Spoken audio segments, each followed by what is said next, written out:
based on the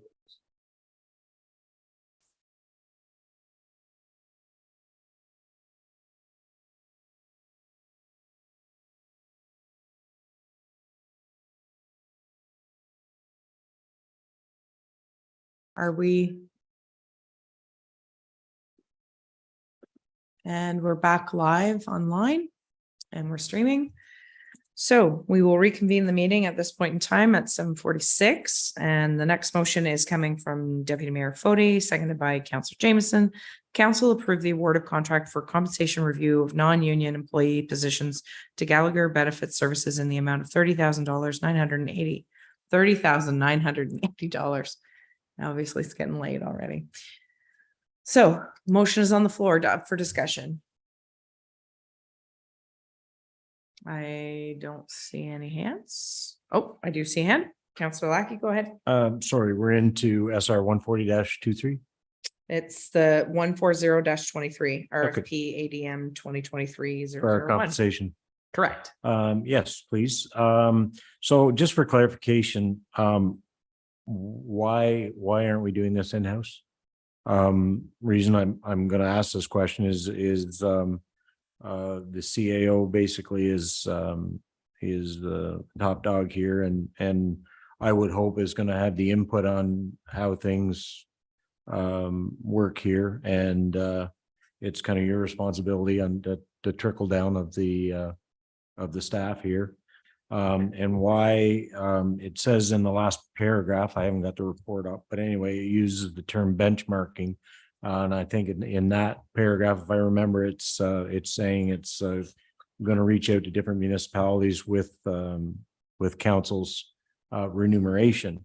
I'm wondering why that simply can't be done with this non-union employees. We have a union, we have non-union, we have other municipalities that sort of follow the same structure or very close.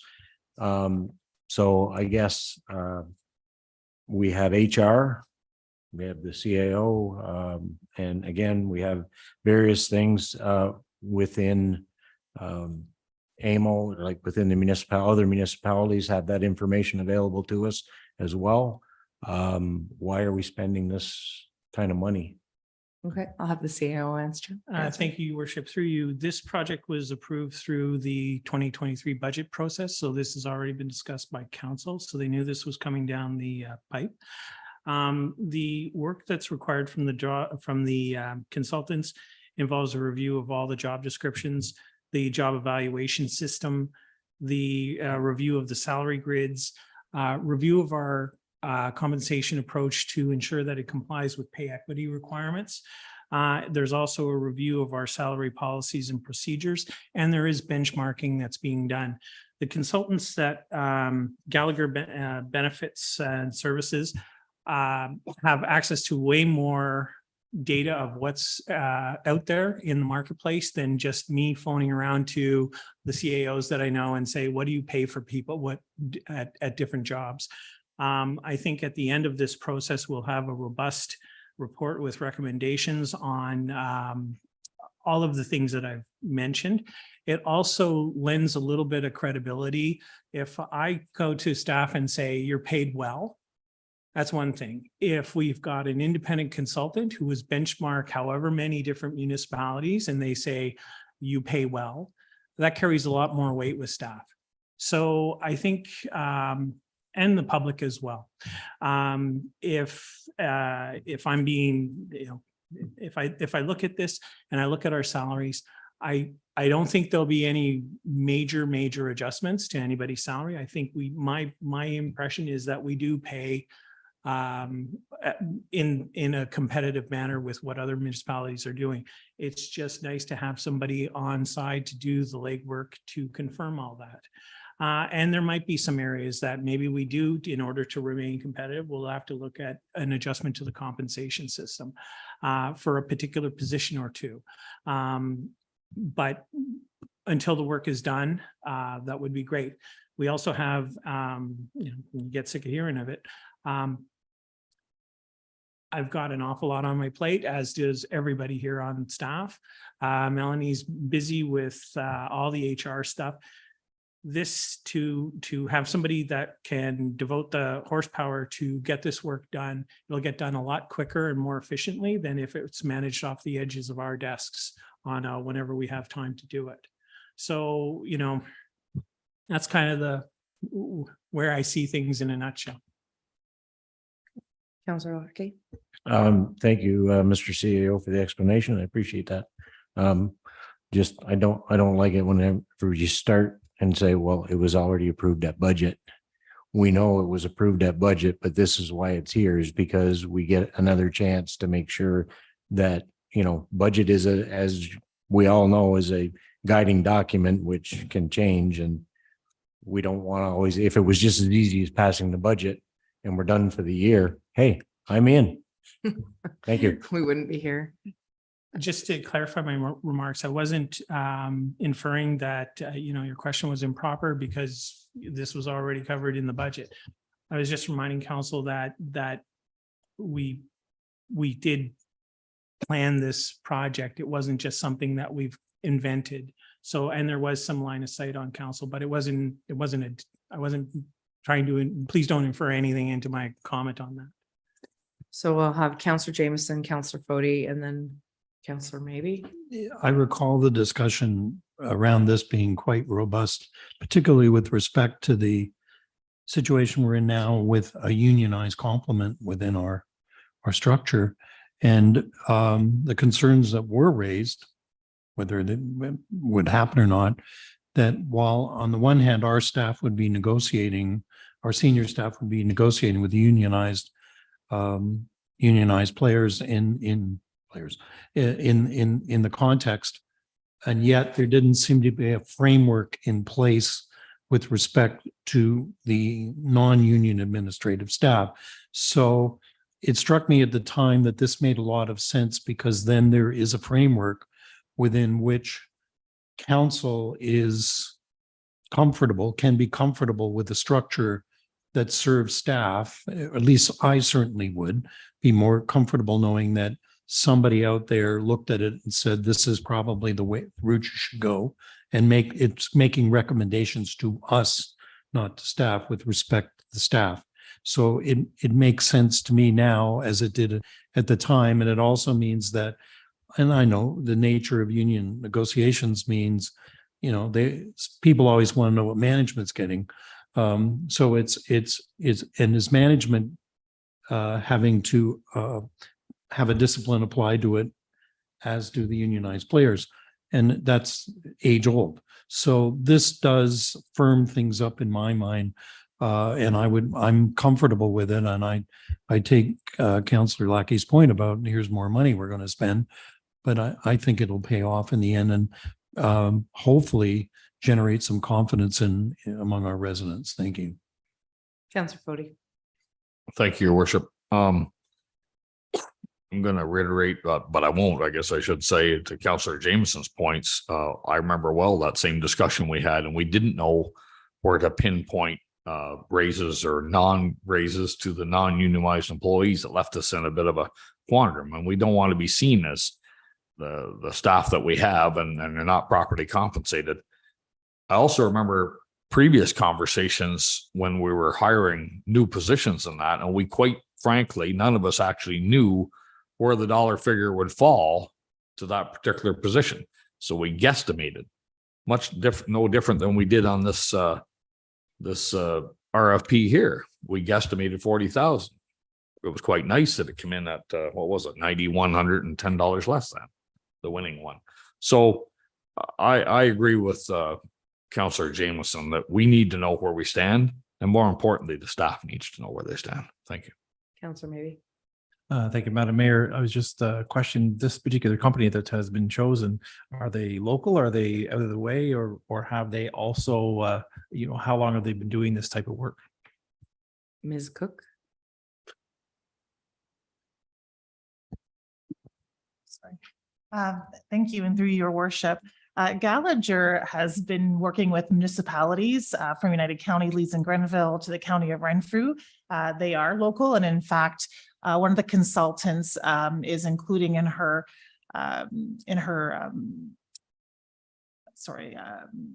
her proposal to us, that some of the fees will be waived because of her being local to this area, not to this community in particular, but to her vicinity, to our area. So they are a well-established. They've been doing this consulting work for a very significant period of time. I don't have that exact years in front of me, but I do know that they have worked with numerous municipalities from local, like I said, Leeds and Grenville, to larger municipalities, the county of Renfrew, Halton Hills, and they have just a whole dynamic to ensure that they are fair and equitable and defensible when it comes to compensation review. I think it's the defensible piece that's probably the most important out of that comment. Councillor Gorell, go ahead. Thank you for the opportunity to ask a question. Does a report such as this become public, or is it handled in camera? And the reason I'm asking, it's like listening to a mediator speak. You have very little wiggle room at the end of the day. So once this report comes down, I, as a counselor, am going to feel somewhat trapped into, yep, that's what we got, and that's what we're going to vote on. So is this going to be in camera where it can be debated heavily, or is it going to be sitting around the council table? Thank you. Go ahead. That's through you, Your Worship. A very good question. I think we'll have to look at the report when it comes in and see if it is of a nature that would fall within the permitted in-camera discussions. I could see it being the basis for further negotiations with non-union staff. So on that side of things, it might be something that we would need to talk to council in camera about. It sort of depends on what is revealed in the report. I'll know more once I see the report. I would venture a guess, if my experience at county council is any part of it, that there will be an executive summary that will be made public, but the specificity of the nitty-gritty detail stuff will definitely be in camera, because it would identify individuals and individual roles within the organization.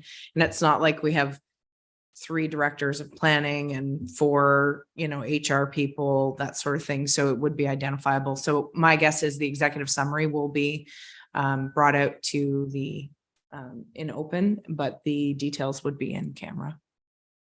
That's what happened at county anyway. So. Okay, I'm gonna go to Councillor or Deputy Mayor Fody, and then one follow-up question, oh, please. sorry, my apologies. Go ahead. Just a quick follow-up. I was presented in 2018 with the employee package by the previous CAO, and in it, I remember there's pages and pages and pages of what is it? The five categories or 5 stepping stones. I'm sorry, maybe it's stepping stones. I don't know the correct terms for this, of municipal employees. So does a report of this nature just sort of rejig all those numbers, and is it that overarching that it's going to say, hey, this is what we recommend, bing, bing, bing, bing, bing, so that all of those positions with all of those 5 stepping stones are reworked? Is that where we're going with this? Because it's pretty clear in the employee handbook that that's the way municipal council works, municipal pay grades work. Thank you. Mr. CAO. Through you, Your Worship. Part of the work involved is they're going to be reviewing our pay steps within a particular job classification. There's 5 steps of pay raises or pay rates. So they're going to look at the whole step system, and does that make sense first and foremost? And then they're going to be looking at those rates and seeing based on the job description for that rate, is the job description accurate and reflect all the duties that are involved in that position, or is it outdated and needs some changing? Based on the duties and responsibilities at that job, are those steps, or maybe we go to 3 steps, who knows? Are those steps, the rates in those steps, how do they compare with like jobs paid out there in comparator municipalities? So there might be some changes. There might be some recommendations coming through on some changes on some of the rates. But everything's kind of on the table for this. We'll see where it goes, and we'll come back to council and make recommendations based on where things land. Okay. Perfect. Thanks, Brock. Okay, so I have Councillor or Deputy Mayor Foti and then Councillor Jameson, and then we'll wrap this up. Thank you, Your Worship, through you to our Director of Human Resources. Is there a expected time frame to get this back to us?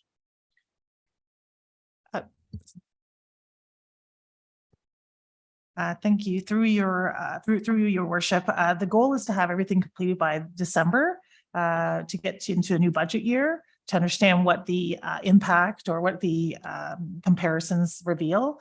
So the idea that we would start working on this in September and then going through to hopefully into December at the latest. Okay, thank you. Councillor Jameson.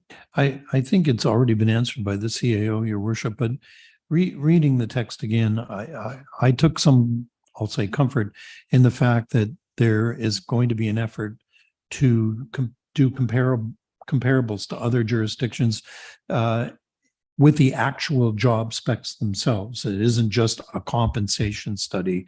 And it's something we asked about in February or March of 2019, if I remember correctly. And we are now coming to the point where we have the people on board that can manage this once we get it. So I think it isn't just about the money. It's going to be about, we may find that we are under or over staffed in certain areas relative to other things. And we may find that we have to redline some jobs, and that's the nature of the beast. But that's up to staff. But I look forward to seeing across the board recommendations. Thank you.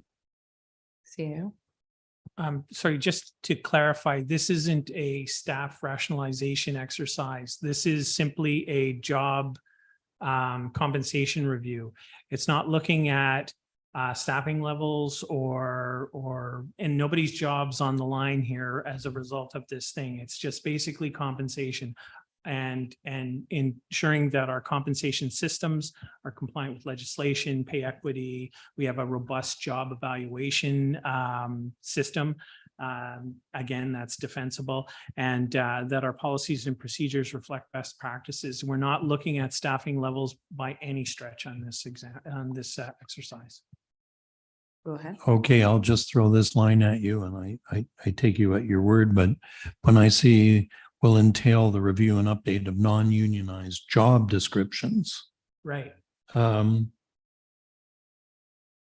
So each that opens the door to a whole bunch of other discussions. Is just so the review of job descriptions is basically to ensure that the job descriptions are accurate to the jobs that are being done. They're not looking at, do we need a particular position or not? okay. It's simply, is there any updates that require to make sure that the job descriptions that we have on file reflect what the actual tasks are involved in responsibilities of the job that's being done? Thank you, Your Worship. I just want to say to that in the event that we are presented with a final report and we can look at all these things, that may be the point where council might want to say, maybe we have to rethink structure a little bit, which is within the purview of council. Is it not? I think that's a much larger discussion. It is. This is part of the information that would inform that discussion.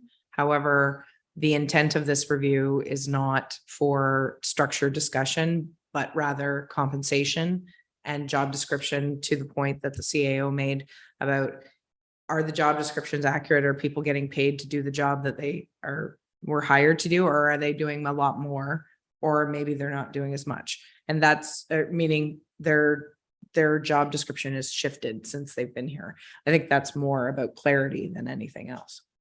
So, but to your point, should there be further discussion about that, that would be up to the CAO to discuss presenting any changes in structure. So I'm gonna call the question on this. Oh, Terry, did you have? Just on a lighter note to Councillor Jameson, we are also in on this report, so there could be recommendations of two Get less rid of members of us. council. Yeah, that's fair. Terry's offering, I guess. Yeah, there you go. Done. Okay, so I'm gonna call the question on this one. All those in favor of the motion at hand? All those opposed? And it's carried. Okay. Next item on the agenda is. Sorry. 5.5 Administration Report SR-137-23. Motion comes forward with Councillor Jameson, seconded by Councillor Foti, that council appoint blank to the Cataraqui Conservation Full Authority Board, or that council direct the clerk to submit an application to the Minister of Natural Resources and Forestry requesting an exemption to reduce the 70% percentage requirement under section 14.1.1 of the Conservation Authorities Act. So the motion is on the floor. Essentially, we're looking for someone who can sit on this board. Go ahead, Councillor Foti. I'm gonna, thank you, Your Worship, through you. I'm gonna reiterate a comment I had to Councillor Grow a month or two ago. A comment that he himself had made back in December when the late Gord Olkey had indicated that he might step down if somebody else cared to step in after he serving 2 terms, or appeared like he might. And Councillor Grell had indicated he was interested. Is that still the case, Councillor Grell? I would gladly nominate you if you are interested in that position. Yes, given the report that I've read from our clerk and the complications of a public member or a public at large membership, it seems like the government, for whatever reason unexplained, is happier if a member of council sits and such. Therefore, having followed this for some years, I would be happy to sit on that board. So Much what- to the chagrin of the township. Oh, I think that you would be a great addition to that board, to be perfectly honest, Councillor Corral, but I'm not going to say that, you know, we still got a nomination process to go through. So, Mr. Foti. Well, thank you, Your Worship. Thanks to Councillor Grell's comments, then I will make it official. I nominate Councillor Grell to the Cataraqui Conservation Authority. Okay. Are there any other nominations from the floor? Go ahead, Councillor Kalman. Thank you, Your Worship, and through you, I would like to nominate Councillor Maybe for the position. Oh, okay. Councillor Maybe, would you like to let your name stand? I did contact earlier to find out some details on the Cataraqui Conservation Authority, because again, with the process that they have been putting down with turning down the 70%, I was going to put my name in for this, but having Councillor Grell stepping up to the plate, and I know that he will do an admirable job at representing us at the CRCA. I will decline and let Councillor Correll attend these meetings and bring back all the robust information that he can gather from that group to us. So thank you. Thank you. Any other nominations? Any other nominations? Nominations are closed. Councillor Correll, your name goes in the blank on the motion page, and then we will vote on the motion. That is moved by Councillor Jameson, seconded by Councillor Foti, that the council appoint Councillor Correll to the Cataraqui Conservation Full Authority Board, and omit the second part of that motion. Okay. All those in favor? All those opposed? And it's carried. Congratulations. And we have high hopes and aspirations for you, Councillor Correll. They won't know what hit them up there. It's great. Next item is the administration report SR-138-23, appointment of alternative member of the United Counties of Leeds and Grenville. Motion comes forward from Councillor Maybe, seconded by Councillor Jameson, that council appoint blank as an alternative member to the Council of the United Counties of Leeds and Grenville during any absence of the mayor. and that the council grant 3 readings and final passage to bylaw number 23-09 being a bylaw to repeal and replace bylaw number 23-033 to appoint an alternative member to the Council of the United Counties of Leeds and Grenville during any absence of the mayor. So generally by rights, this would be the deputy mayor's position, unless there's some other counselor who feels strongly that they want to step in my absence. Is there any dissent on that? Seeing none, I'm putting your name in, Deputy Mayor Fody. And then, so that council appoints Deputy Mayor Fody as the alternate member to the Council of the United Counties of Leeds and Grenville during any absence of the mayor, and repeal the old bylaw and put the new bylaw in place. Go ahead, Councilor Fody, or Deputy Mayor Fody. Thank you, Your Worship, through you. Then I will need to have you or the clerk get back to me as to when I need to show up. I need to be sworn in ahead of time, correct? You get sworn in on the same day that you show up, the first time you ever have to show Oh, up. okay. So you don't have to do that ahead of time per se. And hopefully there won't be a need for you to go. I've managed to keep up with the schedule over the last 5 years. However, having somebody available to go in the event that I cannot is important. And I will endeavor to give as much notice as possible in the event that I cannot attend. Okay, thank you. Okay. So the motion is on the floor. All those in favor of the motion at hand? All those opposed? And it is carried. Okay. Next item is 5.7 CN rail proclamation request. So hang on to your hats. This is a long one. Moved by Councillor Jameson, seconded by Councillor or Deputy Mayor Fody. Whereas Rail Safety Week is to be held across Canada from September 18th to 24th, 2023. And whereas 232 railway crossings and trespassing incidents occurred in Canada in 2022, resulting in 66 avoidable fatalities and 43 avoidable serious injuries.